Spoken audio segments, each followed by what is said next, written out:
नमस्कार दोस्तों, VNITI के यूट्यूब चैनल में आप सभी का स्वागत है। आज हम मार्किंग टूल के बारे में पढ़ेंगे। लेसन अगला है हमारा, इसमें 6 लिखा हुआ है, इस पर ध्यान मत दीजिएगा। 5वां लेसन हमारा चल रहा है, ठीक है। तो ये 5वें लेसन में हम मार्किंग और मार्किंग टूल के बारे में पढ़ेंगे। मार्किंग का मतलब है किसी भी चीज़ का निशान लगाना, ठीक है। तो जैसे कि आप अब देख पा रहे हैं मार्किंग टूल, तो किसी भी मकान, भवन या बिल्डिंग बनाने से पहले उसका नक्शा बनाकर प्लॉट पर मार्किंग की जाती है। इसी प्रकार जॉब को सही व परिशुद्ध बनाने के लिए ब्लूप्रिंट के अनुसार मार्किंग करने की प्रक्रिया को लेआउट या मार्किंग कहते हैं, ठीक है। यानी कि जब आप कोई भी सामान बनाना शुरू करते हैं, किसी भी सामान को अगर बनाना शुरू करते हैं तो सबसे पहले उसकी ड्राइंग बनाई जाती है और ड्राइंग के आधार पर रॉ मटेरियल पर उसकी मार्किंग की जाती है, ताकि आप सही मटेरियल को सही तरीके से या सही मापदंड में आप उसको बना सकें, ठीक है। तो इसको मार्किंग कहते हैं। तो मार्किंग टूल में सबसे पहले तो आते हैं मार्किंग मीडिया, ठीक है। तो मार्किंग मीडिया क्या होती है ये समझ लेते हैं। मार्किंग मीडिया क्या है कि मार्किंग करने के लिए पहले जॉब की सतह पर जो पदार्थ लगाया जाता है उसे मार्किंग मीडिया कहते हैं, ठीक है। मार्किंग टूल्स का सबसे पहला भाग है मार्किंग मीडिया। तो मार्किंग मीडिया क्या है? मार्किंग मीडिया है मार्किंग करने से पहले जो पदार्थ हम रॉ मटेरियल पर लगाते हैं। जैसे आप स्केल से कोई भी, मान लीजिए कागज है आपका एक रॉ मटेरियल, कागज का कुछ बना रहे हैं, कागज का जहाज बना रहे हैं, कागज की नाव बना रहे हैं। तो क्या होता है, आप कागज पे पेंसिल से निशान लगाते हैं ना, तो वो जो पेंसिल है, जो मटेरियल आप उस पर लगा रहे हैं, वो पेंसिल जो आपकी होगी वो होगी मार्किंग मीडिया, यानी कि मार्किंग करने का माध्यम, ठीक है।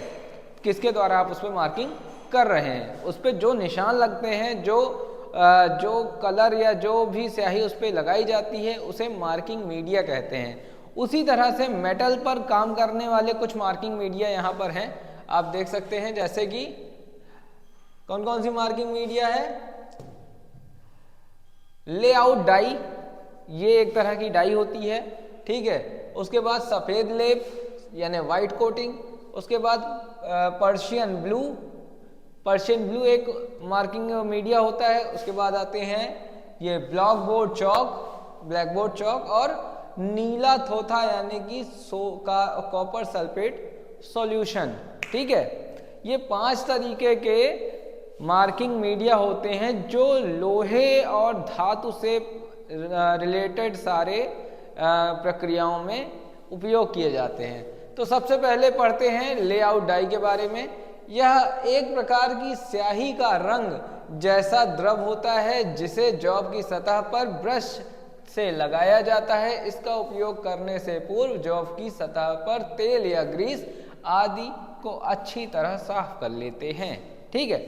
आप अगर ध्यान देंगे तो ये एक तरह का जो है क्या होता है, किसी भी तरह का स्याही का रंग होता है, ठीक है। मान लीजिए आप एक मार्कर उठाते हैं, मार्कर से जब आप निशान लगाते हैं तो भी इसी के अंडर वो आएगा, लेआउट डाई के अंडर वो आएगा।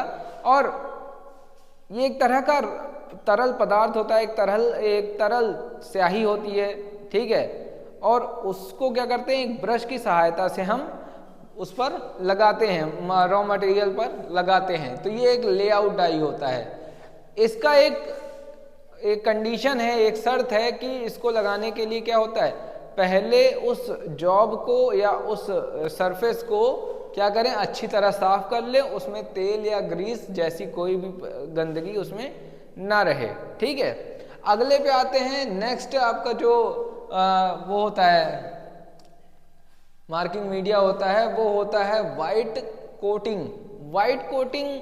आप लोग खुद भी देखे होंगे कि वाइटनर, आप लोग नाम सुने होंगे वाइटनर, जैसे आप लोग कागज में मिलाते हैं, लगाते हैं, ठीक है। तो वही वाइटनर ही वाइट कोटिंग है, ठीक है। वही वाइटनर जो हम यूज करते हैं उसी को वाइट कोटिंग कहते हैं। इसमें क्या होता है, अल्कोहल में चौक का पाउडर और थोड़ा सा पानी मिलाकर घोल तैयार कर लिया जाता है।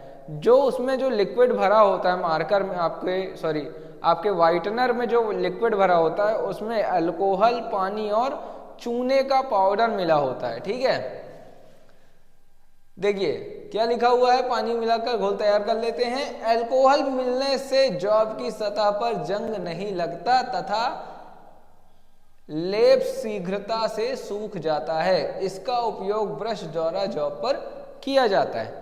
तो व्हाइटनर जो होता है उसी का एक बड़ा रूप आता है हमारे पास, जो बॉटल में आता है।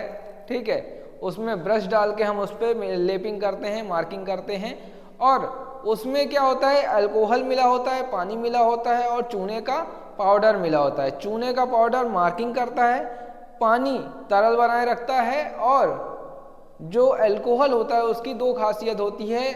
अल्कोहल डालने से जॉब पर जंग नहीं लगती, यानी जहां हम मार्किंग कर रहे हैं वहां पर जंग नहीं लगेगी, और वो जल्दी से जल्दी सूख जाएगा। ठीक है, जिसकी वजह से आपका कम समय में मार्किंग हो जाएगी और तुरंत आप उस पर वर्किंग कर सकते हैं, कोई भी प्रक्रिया उस पर कर सकते हैं। नेक्स्ट आते हैं पर्शियन ब्लू पर। तो पर्शियन ब्लू एक खास तरह की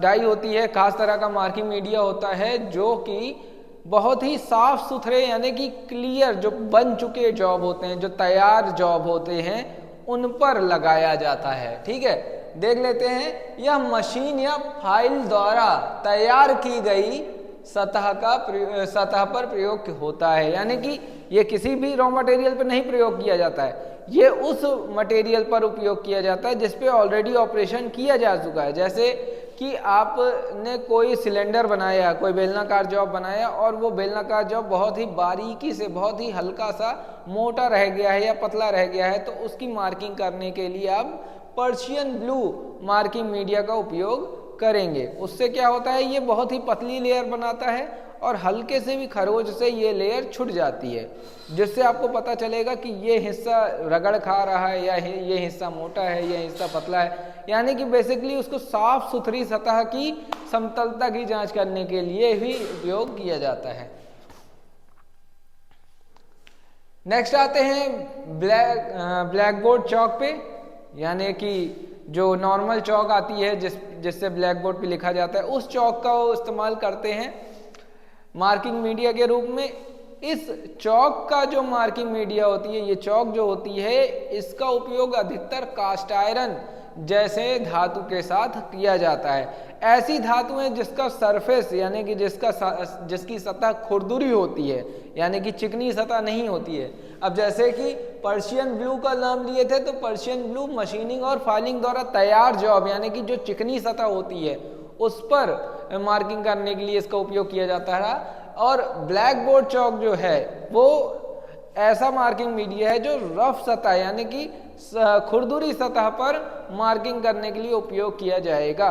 ठीक है, जैसे कि आप किसी भी अदर रॉ मटेरियल यानी कि डायरेक्टली किसी रॉ मटेरियल पर काम करने के लिए उपयोग कर रहे हैं, या फिर कोई कास्ट आयरन का जॉब है उस पर मार्किंग करने के लिए उपयोग कर रहे हैं, तो हमेशा हम किसका उपयोग करेंगे, ब्लैक बोर्ड चौक का उपयोग करेंगे। इसके बारे में थोड़ा सा जानकारी ले लेते हैं। इसका प्रयोग भी मार्किंग मीडिया के तौर पर किया जाता है। अधिकतर इसका उपयोग ढलवा लोहा, कास्ट आयरन, अभी हमने बताया आपको, ढलवा लोहा स्टील की रफ सतह यानी कि खुरदुरी सतह पर अधिक प्रशिक्षण संस्थानों में, जहां प्रशिक्षार्थी जॉब बनाना सीख रहे हैं, क्योंकि हम जब लैब में जॉब बनाते हैं, वर्कशॉप में जॉब बनाते हैं, तो वहां पर जो रॉ मटेरियल होता है वो भी खुरदुरा होता है, उसकी सतह भी खुरदुरी होती है, तो वहां पर भी क्या होता है,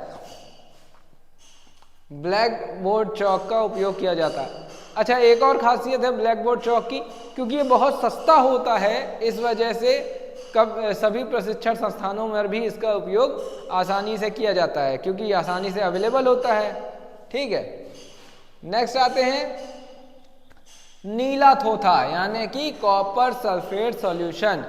बहुत ही खास तरीके का ये मार्किंग मीडिया होता है। ठीक है, इसको जहरीला मार्किंग मीडिया भी कहते हैं। एक बहुत खास क्वेश्चन आया था, अभी पिछले साल ही आया था कि जहरीला मार्किंग मीडिया किसको कहते हैं, या कौन सा मार्किंग मीडिया है जो जहरीला होता है या जिसमें जहर होता है, विष होता है, कौन सा मार्किंग मीडिया है, तो वो है कॉपर सल्फेट यानी कि नीले थोथे का घोल। ठीक है, तो इसका उपयोग कैसे होता है?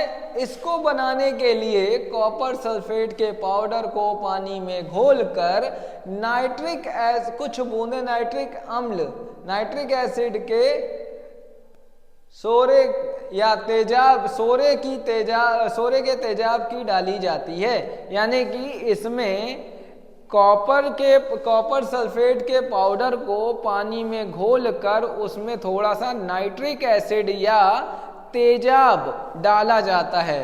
देखिए, कॉपर सल्फेट ऑलरेडी एक विषैला पदार्थ है, और जब उसको घोलकर उसमें अम्ल डाल दिया गया, नाइट्रिक एसिड डाल दिया गया या तेजाब डाल दिया गया, तो वो और विषैला यानी कि और जहरीला वो हो जाएगा। यह घोल एक प्रकार का विष यानी जहर है, इसलिए इसे बड़ी सावधानी से उपयोग में लिया जाता है। ठीक है, यह एक विष होता है, इसलिए इसको बहुत ही सावधानी से उपयोग किया जाता है। अगर कहीं पर भी मार्किंग मीडिया में लगा दिया गया है तो जब तक ये पूरी तरह से सूख न जाए तब तक इस पर कोई काम नहीं किया जा सकता है। ठीक है, जब तक मार्किंग की सतह सूख नहीं जाती तब तक सतह पर मार्किंग नहीं की जा सकती है, क्योंकि घोल का कुछ अंश मार्किंग टूल पर लगने की संभावना रहती है और नुकसान पहुंचाने की संभावना बनी रहती है। ये क्या करता है? अगर ये किसी टूल पर लगता है, किसी मार्किंग टूल पर या मेजरिंग टूल पर भी लग जाता है, तो वो उसकी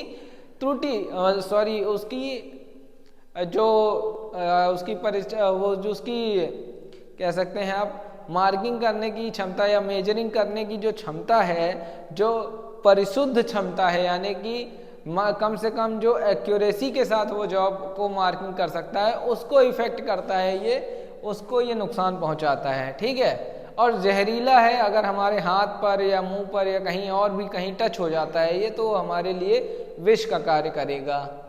तो ये कुछ 5 तरीके के मार्किंग मीडिया होते हैं। ठीक है, मार्किंग मीडिया के बाद अगला आप समझते हैं मार्किंग टूल के ऊपर। तो मार्किंग टूल में दूसरा जो मार्किंग टूल होता है, सबसे पहला तो मार्किंग मीडिया हो गया। दूसरा जो मार्किंग टूल होता है वो होता है सरफेस प्लेट। ठीक है, जिस पर रखकर आप मार्किंग करते हैं, वो जो टेबल होती है जिस पर रखकर आप मार्किंग करते हैं उसको सरफेस प्लेट कहा जाता है। ठीक है, तो जब किसी जॉब पर परिशुद्ध यानी एक्यूरेट विमितीय विशेषताओं को अंकित करना होता है, यानी कि माप लेना होता है एक्यूरेसी के साथ, तब यह परम आवश्यक है कि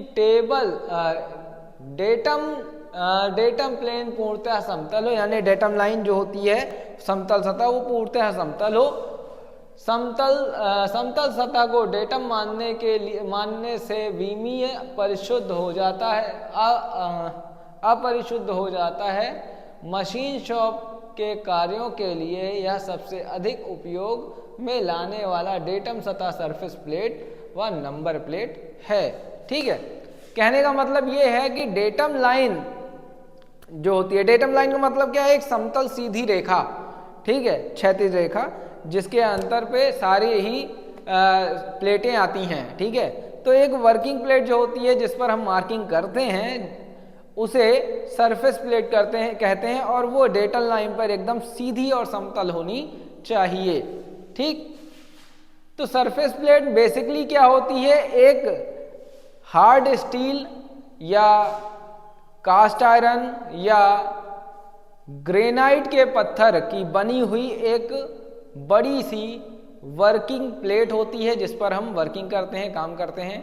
काम बेसिकली यानी मार्किंग करना, ठीक है, जिस पर हम मार्किंग करते हैं। वह सतह पूरी तरह से समतल और डेटम लाइन के अनुरूप सीधी होती है। ठीक है, और देखने में ऐसी दिखाई देती है। देख लीजिए, एक ये मार्किंग टेबल है, इसके ऊपर जो प्लेट लगी हुई है इसी को सरफेस प्लेट कहते हैं। ठीक, ये एक मार्किंग टेबल है, इसी को सरफेस प्लेट कहते हैं।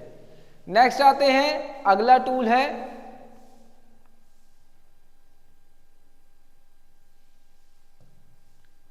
अगला टूल है वी ब्लॉक।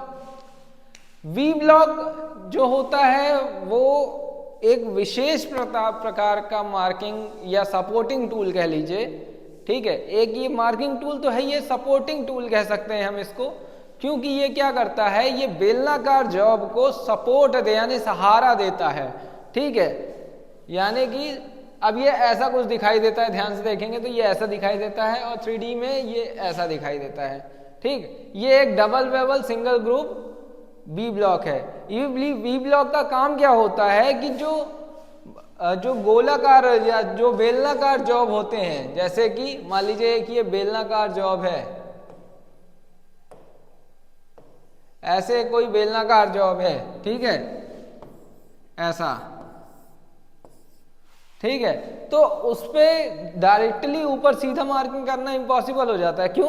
क्योंकि वो हमेशा लुढ़कता रहेगा इधर उधर, इसीलिए वी ब्लॉक रखा जाता है। ये जो वी ब्लॉक होता है इसी के ऊपर ऐसे जॉब को रख दिया जाएगा। जब इस पे रखा जाएगा तो इसके एंगल या इसके शेप के अनुसार ये पूरी तरह से फिक्स हो जाएगा, और जब हम मार्किंग करने लगेंगे तो इस पर अब जैसे यहाँ पर मार्किंग करते हैं तो ये इधर उधर घूमेगा नहीं या इधर उधर बहकेगा नहीं, जिसकी वजह से हम इस पे आसानी से मार्किंग कर सकते हैं। तो वी ब्लॉक भी एक मार्किंग टूल है, लेकिन हम इसको मुख्य रूप से सपोर्टिंग टूल के रूप में जानेंगे, क्योंकि ये क्या करता है, बेलनाकार जॉब को सहारा देता है मार्किंग करने के लिए, ठीक है। इसके कुछ प्रकार होते हैं, जैसे इनके ग्रूव और इनके स्लॉट के आधार पर इनका नामकरण रखा गया है। जैसे पहला देख लीजिए, single level single groove V block. यहां पर क्या है, सिंगल वेबल है और सिंगल ग्रुप कटा हुआ है, दोनों साइड एक एक ग्रुप कटा हुआ है, सिंगल ग्रुप कटा हुआ है, इसलिए यहाँ पे इसका नाम क्या हो गया, single level single groove V block. Next आते हैं,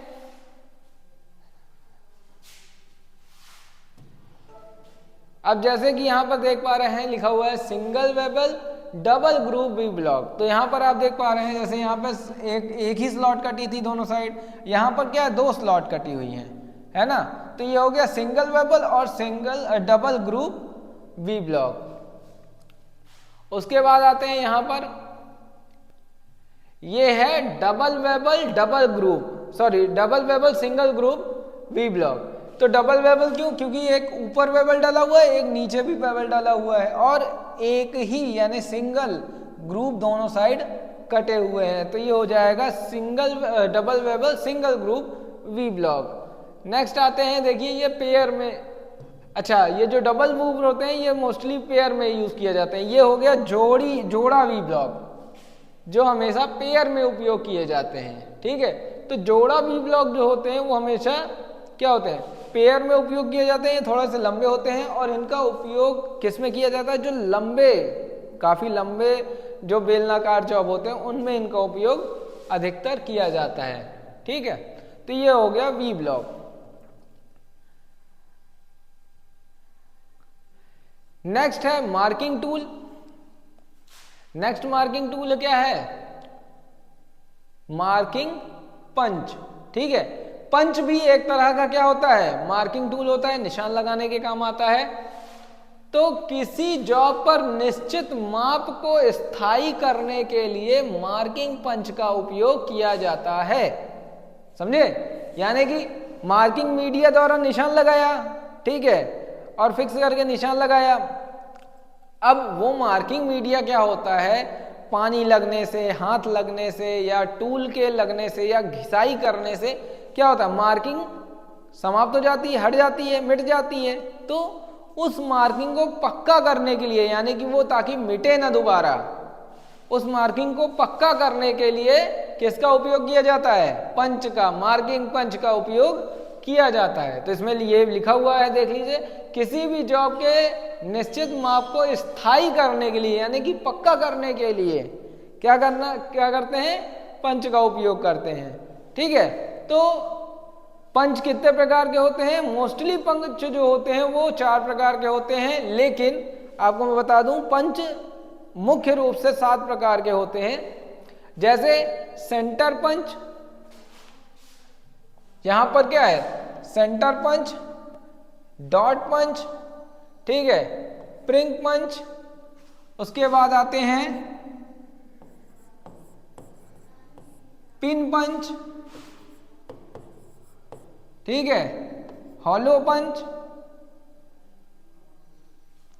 तो ये कुछ तरीके के पंच होते हैं, 5 तरह के, मोस्टली 5 तरीके के होते हैं, 7 तरह के भी होते हैं, उपयोग के ऊपर डिपेंड करता है।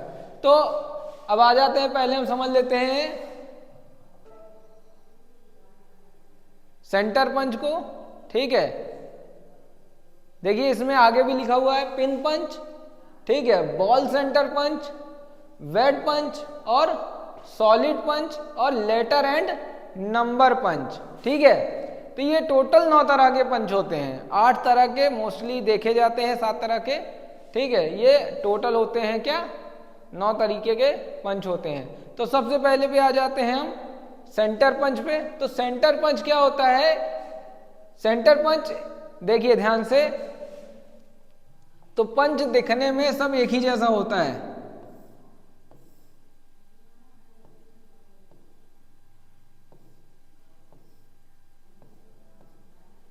कुछ ऐसा ही दिखाई देता है, ठीक है, और सब एक जैसे होते हैं, सब के सब एक जैसे होते हैं, केवल पॉइंट का अंतर होता है, इसी पॉइंट का केवल अंतर होता है, यही पॉइंट का आकार और इसी पॉइंट के एंगल के हिसाब से इसका नामकरण किया गया है। तो देख लेते हैं, अब यहाँ पे सेंटर पंच का पहले ये दे दिया है, इसके पॉइंट का कोण 90 डिग्री का होता है, यानी कि ये जो पॉइंट एंगल है ये कितना होता है, 90 डिग्री का होता है, ठीक है। जिसे बनाया गया पंच चिन्ह चौड़ा हो जाता है, यानी कि इसके द्वारा जो डॉट बनाया जाता है, जो पंच बनाया जाता है वो क्या होता है, काफी चौड़ा होता है, लेकिन यह अधिक गहरा नहीं होता है, मतलब चौड़ा तो होता है लेकिन क्या होता है, ज्यादा गहरा नहीं होता, ठीक। इसीलिए यह चौड़ा पंच चिन्ह ड्रिल को आरंभ करने के लिए उचित आधार प्रदान करता है, ठीक है। यानी कि इसका मेनली जो उपयोग होता है वो ड्रिल करने से पहले निशान लगाने के लिए किया जाता है। यानी कि जहां कहीं आप अगर किसी जॉब में ड्रिल करना है तो उसके पहले वहां पर जो निशान लगाया जाएगा उसे सेंटर पंच के द्वारा ही लगाया जाएगा, ठीक है। नेक्स्ट आते हैं, देखिए इनका सबका सेम चीज होता है, इनकी लंबाई 100 mm की होती है, मोटाई 10 mm की होती है और इनका नोक 6 mm का होता है। ये सभी चीजें एकदम सेम रहती हैं सबके साथ, सभी पंचों के साथ ये जो आंकड़े होते हैं ये सेम होते हैं, ठीक है, समान होते हैं। बस केवल क्या अंतर आता है, नोक के प्रकार पर और नोक के एंगल पर अंतर आता है, ठीक है। जैसे कि यहाँ पे 90 डिग्री का दिया हुआ है, दूसरे वाले पे प्रिंग पंच पे आ जाते हैं, तो ये प्रिंग पंच पे देखिए 30 डिग्री अथवा 60 डिग्री के कोण पर होता है। इनका ये जो कोण होता है देखने में और काम करने में दोनों ही सेम होते हैं। यहाँ पर देखिए केवल यही एक अंतर आ रहा है, तो इसका जो ये कोण होता है वो कितने का होता है, 30 डिग्री का होता है, ठीक है। आगे चलते हैं, ये होता है क्या, प्रिंग पंच। अच्छा, इसका उपयोग कहाँ किया जाता है, समझ लेते हैं। इसका उपयोग इसका उपयोग क्या कहाँ किया जाता है, जहां केंद्र रेखाओं को काटने वाले एक पतली चादर हो, ठीक है। यानी कि पतली चादरों में छेद करने के काम ये आता है, ठीक है। पतली चादरों में छोटा छोटा छेद अगर करना है हमें तो हम प्रिंग पंच का उपयोग करते हैं। उसके बाद आ जाइए,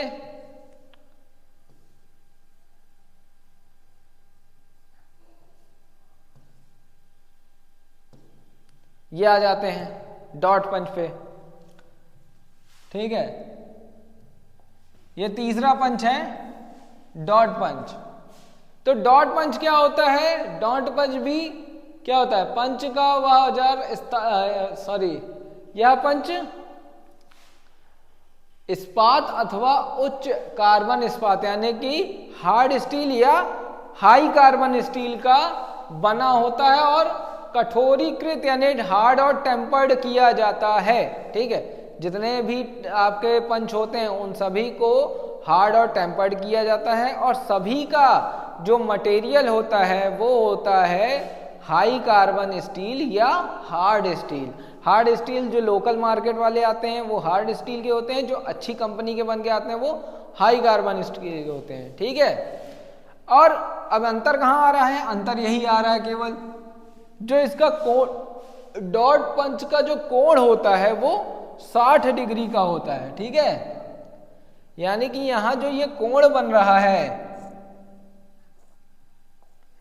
इसका ये जो कोण बन रहा है वो कितने का बन रहा है? 60 डिग्री का बन रहा है। इसी कोण पर इसका अंतर होता है। ठीक है, इसका उपयोग कहां करते हैं देख लेते हैं।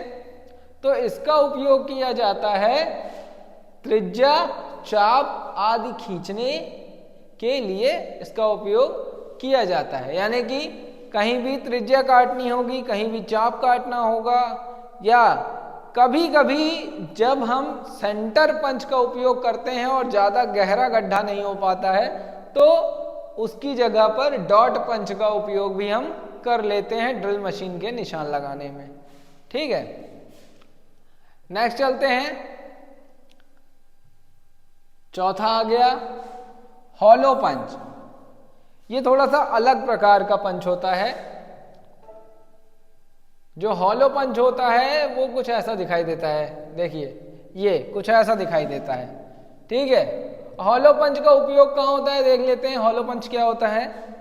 हॉलो पंच यानी खोखला पंच, खोखले पंच आदि नॉन मेटेलिक यानी कि अधात्विक पदार्थ। नॉन मेटेलिक मतलब जैसे प्लास्टिक, रबड़, नाइलॉन, ठीक है, इन सब में चमड़ा,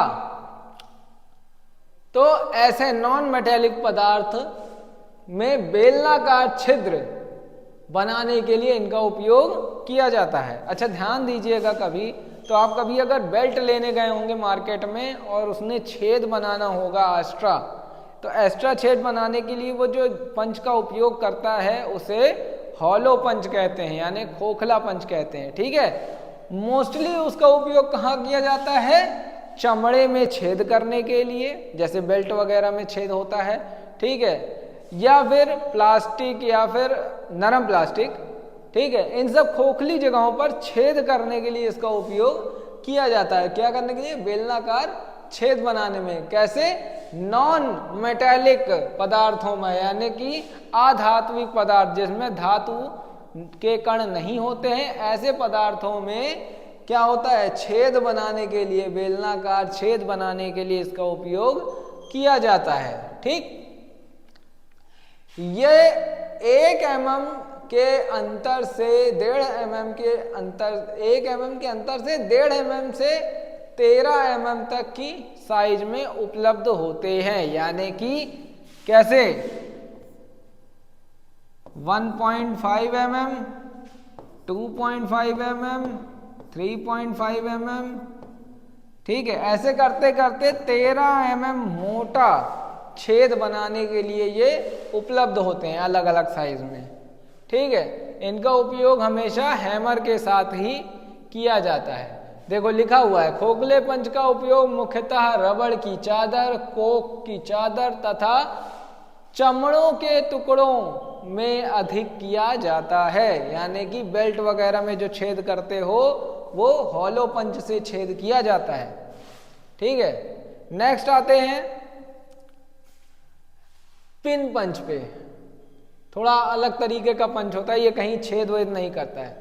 ठीक है, और ना ही कहीं मार्किंग करता है। ठीक है, इसका काम क्या है? पिन पंच। ठीक है, तो पिन पंच क्या होता है? पिन पंच का जो पॉइंट होता है वो चपटा होता है, एकदम ऐसे चपटा होता है और गोल होता है, बेलनाकार। ठीक है, तो पिन पंच में डावल पिन अथवा लोगेटिंग पिन को चलाने वाले सैंक होते हैं। यानी कि ये जो सैंक है ये इस डावेल पिन को चलाने वाला होता है, यानी कि इसी के अंदर ये लगा होता है। इसे उच्च कार्बन स्टील का बनाया जाता है और कठोरीकृत यानी हार्ड और टेम्पर्ड किया जाता है। ऐच्छिक व्यास के लिए अपघर्षित किया जाता है, यानी कि ग्राइंड भी किया जाता है अपने ऐच्छिक व्यास के लिए, यानी कि ऐच्छिक मोटाई के लिए इसको ग्राइंड भी किया जाता है। मुख्यतः ये 100 mm से लेकर 200 mm लंबाई तक मिलता है और इसकी जो मोटाई होती है वो 3 mm से लेके 12 mm व्यास तक की होती है। ठीक है, अच्छा इसका उपयोग नहीं बताया अभी। इसका उपयोग क्या है कि जहां कहीं भी कील फंसी होती है, आप कभी भी देखिए तो लोहे में कील फंसी होती है या कभी भी ड्रिल बिट फंस जाती है या किसी भी तरीके की कील या बोल्ट अगर कोई फंसा होता है तो उसको ठोक कर बाहर निकालने के लिए, ठीक है, इसका उपयोग किया जाता है। जैसे कि यहां पर आप देख पा रहे हैं, यहां पर क्या हो रहा है, ये जो पिन फंसी हुई है इसको यहां से ठोक कर बाहर निकाल रहा है। तो इसका काम क्या है पिन पंच का, जो पिन लगी होती है उसको ठोक कर मटेरियल से या पार्ट से बाहर निकालना, ठीक है, इसी का काम है। नेक्स्ट आते हैं बेल सेंटर पंच पे, घंटी केंद्र पंच। जैसे नाम के अनुसार इसका जो आकार होता है वो घंटी के जैसा होता है, ये देख पा रहे होंगे, जैसे ये घंटी है, घंटी जैसा इसका आकार होता है, इसीलिए इसका नाम बेल सेंटर पंच रखा गया है। तो क्या है, बेल सेंटर के अनुरूप इसका आकार घंटी के आकार में होता है, जिसमें एक plunger splat spring body grind होती है। यहां पे एक क्या है, पुश रॉड लगी है, एक स्प्लेंजर लगा होता है इसमें, ठीक। इसके द्वारा विभिन्न व्यास वाले सिलेंड्रिकल पार्ट को सिलेंड्रिकल पार्ट का केंद्र सबसे आसानी से व शीघ्रता से ज्ञात किया जा सकता है। देखिए ये कह रहा है, जैसे हॉलो पंच जो होता है, जो खोखला पंच होता है, वो क्या करता है, छेद बनाता है और मटेरियल के पार्ट को निकाल लेता है वार्सल वगैरह बनाने के लिए, ठीक है। यहां पर क्या होता है कि जो पहले से गोला बना हुआ है, पहले से ही सिलेंड्रिकल आकार बना हुआ है, ठीक है, मान लो एक ये सिलेंड्रिकल आकार बना हुआ है, तो इसका सेंटर ढूंढने के लिए इसका उपयोग किया जाता है, ठीक है। इसका उपयोग जो किया जाता है वो सेंटर पता करने के लिए किया जाता है, इसका केंद्र पता करने के लिए इसका उपयोग किया जाता है, ठीक है। ये लिखा हुआ है, इसका सेंटर, किसी भी सिलेंड्रिकल पार्ट का सेंटर आसानी से व शीघ्रता से ज्ञात किया जा सकता है। तो बॉल सेंटर पंच का नाम ही हो गया बेल यानी घंटी जैसा, सेंटर यानी केंद्र, और पंच यानी घंटी केंद्र पंच, यानी कि नाम से ही आसानी से आप पता लगा सकते हैं कि ये क्या करता है, घंटी के आकार का होता है और केंद्र को पता करने के लिए इसका उपयोग किया जाता है, ठीक है। उसके बाद आते हैं वेड पंच पे। वेड पंच खोखले पंच के समान ही होता है, इसका उपयोग बड़े व्यास वाले छेद बनाने के लिए किया जाता है। वेड पंच के द्वारा उचित प्रकार के कार्य करने के लिए निम्न पदों के अनुसार कार्य करना चाहिए। मजबूती से पकड़ा, लकड़ी के टुकड़े को सिरे व ग्रेन को ऊपर रखते हुए दृढ़तापूर्वक पकड़े, ठीक है। पंच को उचित स्थान पर रखें, पदार्थ को काटने तक प्रहार करते रहें। कर्तन छिद्र कट जाने के पश्चात पुश रॉड की सहायता से बेकार चकतियों को ढकेल कर निकाल दें, ठीक है। तो ये जो वेड पंच होता है, ठीक है, वेड पंच जो होता है वो भी खोखले पंच की तरह ही होता है, लेकिन आकार में थोड़ा बड़ा होता है। ठीक है, वेड पंच जो होता है वो आकार में थोड़ा बड़ा होता है और खोखले पंच की तरह ही काम करता है। वो लकड़ी पे, चमड़े पे, प्लास्टिक पे या किसी भी तरह के नॉन मेटेलिक पदार्थ पे खोखले पंच के समान ही छेद करने का काम करता है। ठीक,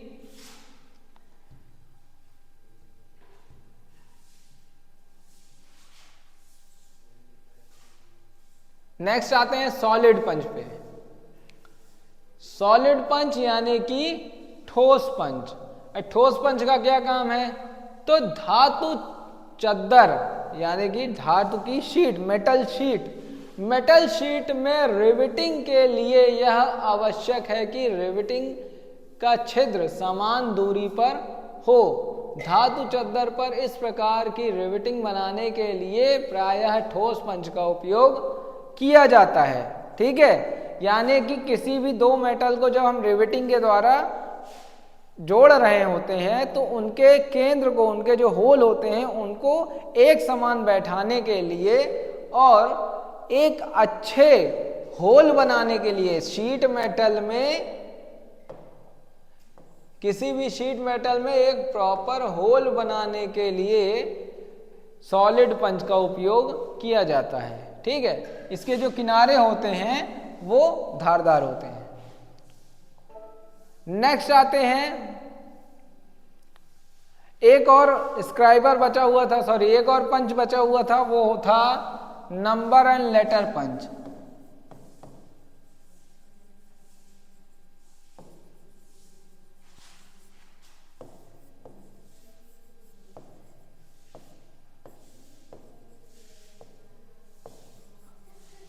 ठीक है, नंबर एंड लेटर पंच ये 9वां आपका पंच था।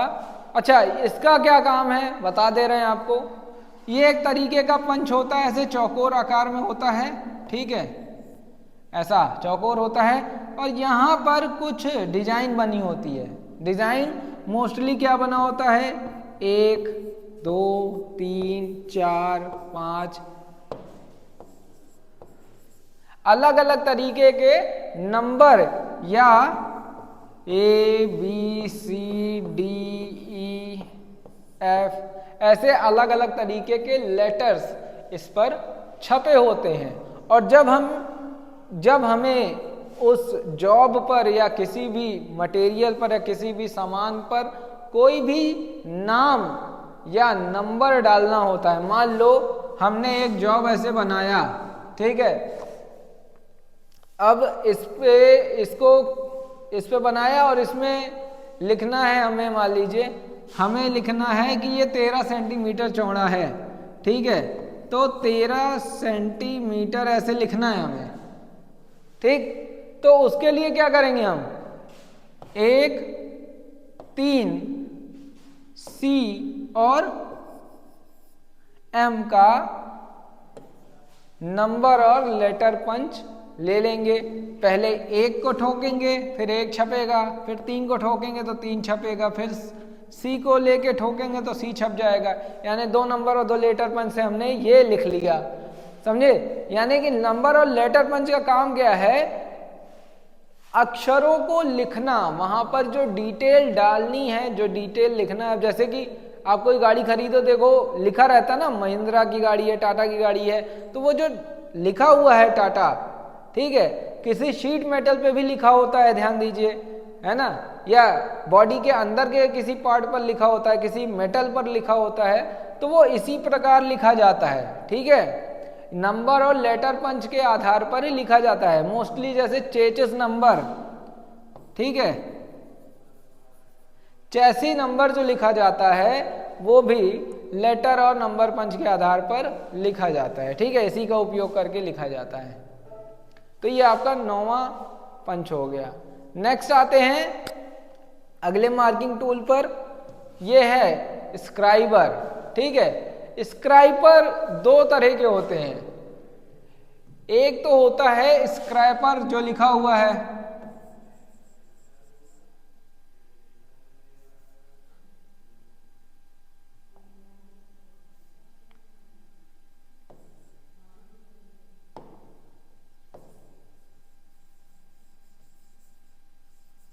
एक होता है स्क्रैपर और एक होता है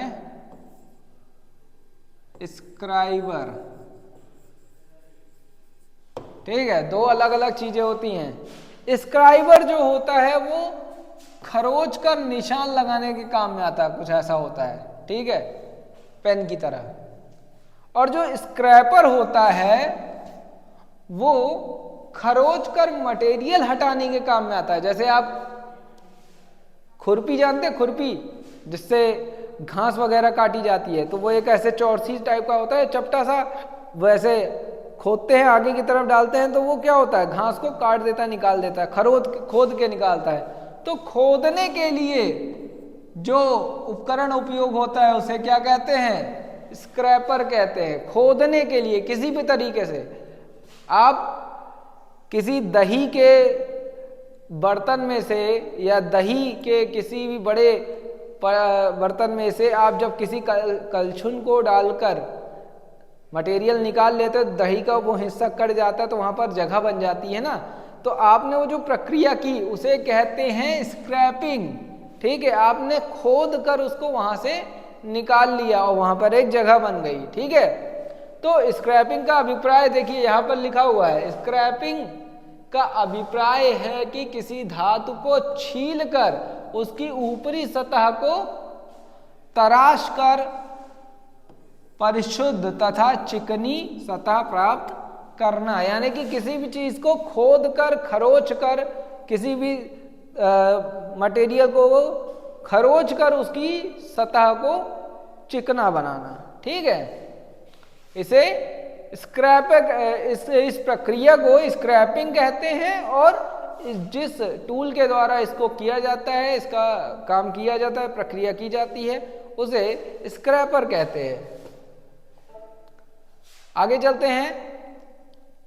स्क्रैपर देखिए कई प्रकार के होते हैं। ठीक है, ये मुख्यतः कितने प्रकार के होते हैं देख लीजिए। पहला है फ्लैट, निशान लगाने के लिए, सीधी रेखा में या किसी भी रेखा में निशान लगाने के लिए स्क्राइबर का उपयोग किया जाता है। देखिए लिखा हुआ है, जब जॉब पर लेआउट खींचते समय स्क्राइबर को पेंसिल जैसे पकड़कर उपयोग करना चाहिए। यानी कि पेंसिल की तरह ही होता है वो, जैसे कि यहाँ पर देख पा रहे हैं आप, पेंसिल की तरह ही स्क्राइबर होता है। स्क्राइबर क्या है, पेंसिल की तरह ही पकड़कर निशान लगाने के काम में आता है। किसी भी धातु पर निशान लगाने के लिए स्क्राइबर का उपयोग किया जाता है। और स्क्राइबर मुख्यतः दो प्रकार के होते हैं। आपको ये बता दें कि दो प्रकार के कौन कौन से होते हैं। एक तो होता है स्ट्रेट स्क्राइबर, ठीक है, एक होता है स्ट्रेट यानी कि सीधा स्क्राइबर, ऐसा सीधा होता है। ठीक है, और दूसरा होता है स्ट्रेट एंड बेंड स्क्राइबर। एक ऐसा सीधा होता है, एक ऐसे यहां से ऐसे मुड़ जाता है। ठीक है, इसमें दो तरह के स्क्राइबर होते हैं। जैसे कि यहां पर दिया हुआ, यहां पर क्या है, बेंड स्क्राइबर है, ये सीधा भी है, नीचे की ओर से भी निशान लगा सकते हैं, और ऊपर यहां से थोड़ा सा मुड़ा हुआ है, यहां से भी निशान लगाया जा सकता है। ठीक है, देखिए स्क्राइबर द्वारा मार्किंग करते समय जॉब तथा स्क्राइबर के मध्य 30 से 35 डिग्री का कोण बनता है या रखना चाहिए।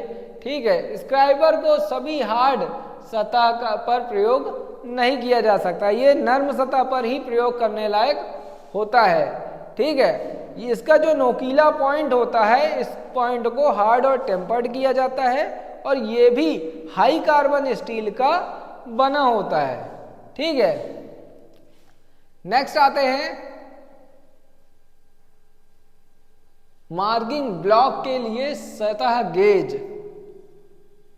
या डेटम सतह गेज। यहां पर देख पा रहे होंगे कि डेटम सतह गेज या ट्रेमल का उपयोग कैसे किया जाता है। स्क्राइबर के साथ ट्रेमल का, ये ट्रेमल होता है। ठीक है, ये एक तरह का स्टैंड होता है, यहां पर देख पा रहे होंगे आप, ये एक तरह का स्टैंड होता है जिस पर स्क्राइबर लगाकर यहाँ पे मार्किंग की जा रही है। ठीक है, यहाँ पर मार्किंग की जा रही है स्क्राइबर के द्वारा, और यहाँ पर ये जो स्क्राइबर है ये क्या है, बेंड स्क्राइबर यूज किया जा रहा है। ठीक है, यहाँ पर देख पा रहे होंगे आप, ये बैंड स्क्राइबर उपयोग किया जा रहा है और इसके ऊपर एक मैग्नेटिक स्टैंड लगा हुआ है जिसे ये ट्रेमल कहते हैं। आगे बढ़ते हैं, नेक्स्ट आते हैं एंगल प्लेट की तरफ। अगला मार्किंग टूल, जो सपोर्टिंग टूल कह सकते हैं, ये भी एक तरह का सपोर्टिंग टूल ही है। ठीक है, तो एंगल प्लेट क्या होती है? एंगल प्लेट कास्ट आयरन की बनी 90 डिग्री के कोण पर बनी एक प्लेट होती है। इसकी दोनों बाहरी सतहों एवं किनारे परिशुद्ध बनाए होते हैं और इसका उपयोग नट बोल्ट की सहायता से जॉब को क्लैंप करने के लिए किया जाता है। ठीक है, तो ये एक तरह की प्लेट होती है, जहां पर देख पा रहे होंगे, है ना, एक तरह की प्लेट होती है, ऐसे 90 डिग्री की एक प्लेट होती है। ठीक है, एक प्लेट बनी होती है, वो प्लेट जो होती है वो 90 डिग्री के कोण पर कटी होती है और उसकी बाहरी जो दोनों सतहें होती हैं बाहर की, दाएं पीछे साइड सीधी हॉरिजॉन्टल और वर्टिकल, दोनों सतहें जो होती हैं वो क्या होती हैं? पूरी तरह से एक्यूरेट होती हैं, परिशुद्ध बनाई गई होती हैं। और इसका उपयोग क्यों किया जाता है? इसका उपयोग जॉब को पकड़ने के लिए, क्लैंप करके खड़ा रखने के लिए किया जाता है। इसके पहले अभी आपने देखा था ना कि जैसे ये एक जॉब है, ये जैसे एक एंगल दिख रहा है आपको, ये ऐसे ही बनी होती है एंगल प्लेट। ठीक है, और जॉब को मान लीजिए कोई जॉब होता है जो तिरछा है, थोड़ा सा टेढ़ा है, उसको सीधा हम खड़ा रख नहीं सकते हैं मार्किंग करते समय, तो उसको क्या करते हैं, इसी तरह की एक एंगल प्लेट पर उसको टिका दिया जाता है और उसको नट बोल्ट की सहायता से क्लैंप कर दिया जाता है, जिससे क्या होता है, वो सीधा खड़ा हो पाता है और उस पर मार्किंग करना आसान हो जाता है। तो ये एक तरह की सपोर्टिंग प्लेट होती है, जैसे कि यहाँ पर आप देख पा रहे होंगे, ये है एक तरह की एंगल प्लेट। यहाँ पे जो ग्रूव कटे हुए हैं इसी में जो है नट बोल्ट से टाइट किया जाता है। तो कुछ खास तरह की एंगल प्लेटें आती हैं, जरा देख लेते हैं। सबसे पहले आती हैं सॉलिड एंगल प्लेट। तो सॉलिड एंगल प्लेट क्या होती है? वो तरह की ठोस एंगल प्लेट होती हैं, एक ही मटेरियल की कास्ट करके बनाई जाती हैं। मुख्यतः ये कास्ट आयरन की बनी ही होती हैं। ठीक है, इन पर जॉब मार्किंग करते समय इसको जॉब को सहारा देने के लिए इसमें किया जाता है। इसमें छोटे छोटे प्लेट लगे होते हैं। ठीक है, नेक्स्ट आते हैं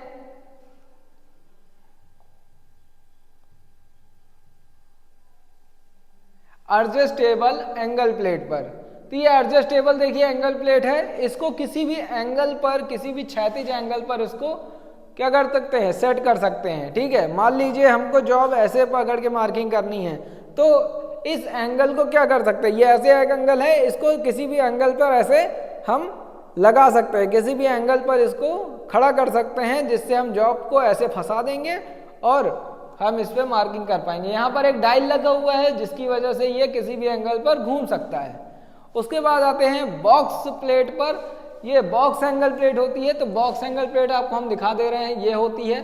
तो बॉक्स एंगल प्लेट की फायदा क्या है, इसमें चारों ओर सरफेस प्लेटें होती हैं, चारों ओर एक समान समतल सतह की प्लेटें होती हैं, जिन पर किसी भी एंगल पर किसी भी जॉब को फंसाकर लगाया जा सकता है। चाहे आप ऐसे लगा दीजिए, चाहे आप इसके ऊपर से लगा दीजिए, चाहे उस साइड से लगा दीजिए। ठीक है, किसी भी साइड पर लगाकर आप जॉब की मार्किंग आसानी से कर सकते हैं।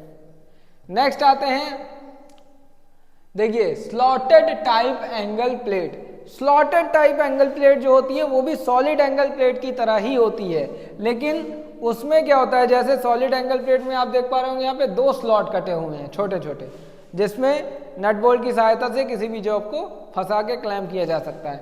लेकिन स्लॉटेड जो एंगल प्लेट होती है उसमें बहुत सारे छोटे छोटे स्लॉट कटे होते हैं। इनमें बड़े जॉब, छोटे जॉब या किसी भी तरीके के जॉब को पकड़कर क्लैंप किया जा सकता है नट बोल्ट की सहायता से। ठीक है, इसीलिए इसको स्लॉटेड प्लेट कहते हैं। इसको स्लॉटेड प्लेट क्यों कहते हैं, इसमें कई सारे स्लॉट कटे होते हैं। उसके बाद आते हैं swivel base angle plate. Swivel base angle plate, आपको स्वीवेल वाइज के बारे में बताया गया होगा। तो स्वीवल वाइज जैसे होती है वो किसी भी एंगल पर डायल डिस्क की सहायता से, ठीक है, इस डिस्क की सहायता से किसी भी एंगल पर झुक जाती है, उसी तरह से ये एंगल प्लेट भी है, स्वीवल बेस एंगल प्लेट कहते हैं इसको। यहाँ पर देखिए डायल बना हुआ है, ये डिस्क बनी हुई है, इसी के आधार पर ये किसी भी एंगल में, चाहे इस एंगल में, चाहे इस एंगल में, चाहे इस एंगल में, किसी भी एंगल में इसको झुकाकर जॉब की मार्किंग हम कर सकते हैं। ठीक है, यहाँ पर क्लैम्प करने के लिए स्लॉट कटे होते हैं जिन पर जॉब को आसानी से क्लैम्प किया जा सकता है। तो ये कुछ हो गए आपके मार्किंग टूल।